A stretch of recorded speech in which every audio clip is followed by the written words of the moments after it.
Ogoh-ogoh milik Seke Truna di perumahan Dalung Permai, Kelurahan Kerobokan, Kaji, Kuta Utara kembali ditemukan hangus terbakar pada Rabu 28 Februari. Ogoh-ogoh di Banjarbumi Mekarsari ini diduga dibakar oleh orang yang tidak bertanggung jawab. Kejadian ini merupakan yang kedua kalinya setelah sebelumnya ogoh-ogoh milik STT Banjar Buana Asri juga dibakar orang tak dikenal. Berdasarkan informasi yang dirangkum, ogoh-ogoh milik STT Kertawinangun Banjarbumi Mekarsari ini hampir rampung dikerjakan, bahkan tinggal finishing. Lokasi penempatan ogoh-ogoh Banjarbumi Mekarsari ini bersebelahan dengan Banjar Buana Asri. Lurah Kerobokan Kaje IGAN Marhaina Yasaputra membenarkan kasus pembakaran ogoh-ogoh kembali terjadi di Dalung Permai.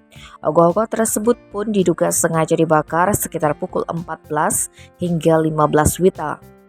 Atas adanya kejadian tersebut, pihaknya mengaku telah melaporkan kepada Polsek Kuta Utara.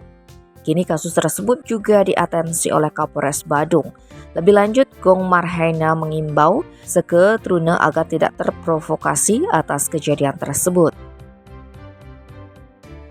Tim Bali Express melaporkan.